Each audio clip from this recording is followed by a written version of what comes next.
A special thank you to each of our subscribers who make this channel possible. Here's today's story.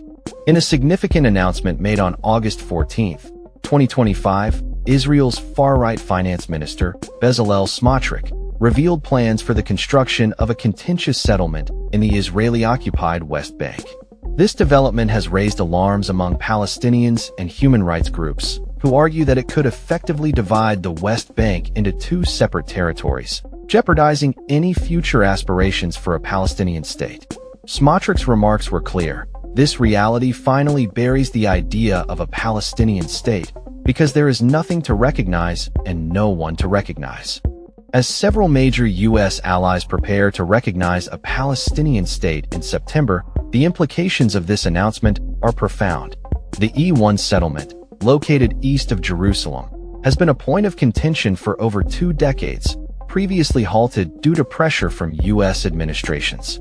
However, under the current political climate, Smotrich has positioned the plan as a necessary step forward, praising former President Trump and U.S. Ambassador to Israel Mike Huckabee as true friends of Israel.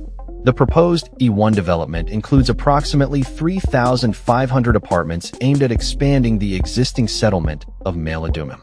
While the plan awaits final approval, which is expected next week, infrastructure work could commence within months, with home construction potentially starting within a year. Rights groups have swiftly condemned the plan, with Peace Now labeling it deadly for the future of Israel and for any chance of achieving a peaceful two-state solution.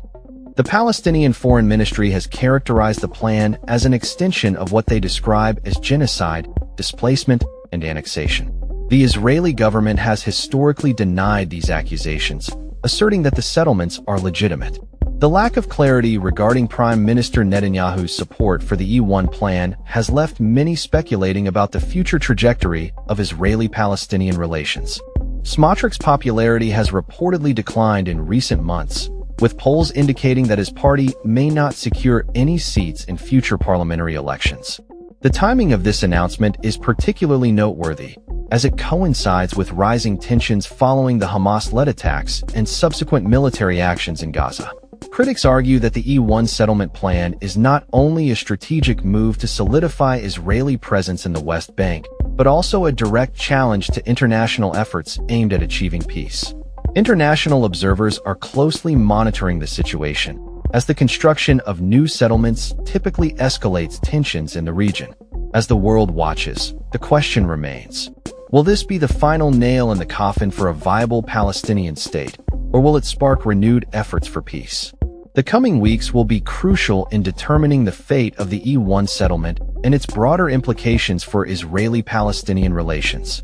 As the international community grapples with the fallout from these developments, the voices of those affected by the ongoing conflict continue to resonate, underscoring the urgent need for dialogue and resolution. That's all for this story. We upload videos every day covering many different subjects, so hit that subscribe button to stay informed. Thanks for watching.